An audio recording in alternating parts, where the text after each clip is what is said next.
این نورسان هر روز تا 2 کیلومتر راه را پیاده طی کرده برای درسخانه به دهه همسایه می روند.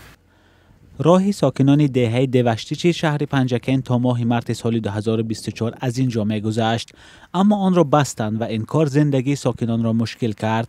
مقامات می گویند که راه پیشین اکنون اندرون ممنوعگاه مانده است. راه 2 کیلومتر ما رفتن نمی توانیم. وقتی اینجا ماشینا می رفتن ما به تاکسی می رفتیم پیاده. حاضر که ماشینا نمیره اینجا آدمای هر خیل هستن، سگ‌های دیدو هستن، ما میترسیم.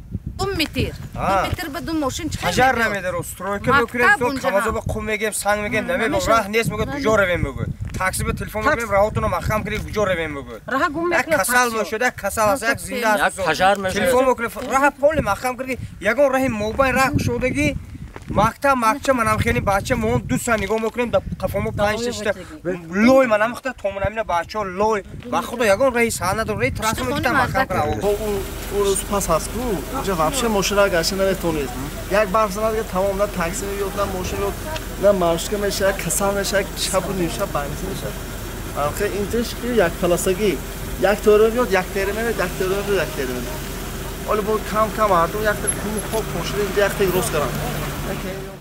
مقامات این شکایت ساکنان را قبول ندارند. به گفته نمایندگان اداره بستانشناسی پنجکن سرعزم، راهی که ساکنان دعوای باز کردن آن را دارند حدود ممنوعگاه تاریخی است. اون زمین‌های کراس نمیگن، اون زمین‌هایی که در فهرست میراثی فرهنگ و تاریخ توجیه داشته با اینوبات گرفته همین چیزا مردم با ما راهی نو ساخته بودیم. اما این راه اسفالت پوش نیست. رئیس اداره بستانشناسی پنجکن میگوید که قدرت این کار را ندارند. باشندگان دهه دوشتیچ چند بار از مقامات وعده تعمیر راه را شنیدند.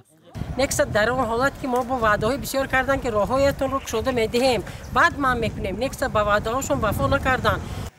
دهه دوشتیچ در 5 کیلومتری شهر پنجکن جایگیر شده است. در اینجا قریب 6000 کس زندگی میکنند. ساکنان تنها طلب دارند که راه قبلیشان باز شود. مقامات میگویند که این کار غیر امکان است و برای مردم راهی نو میسازند.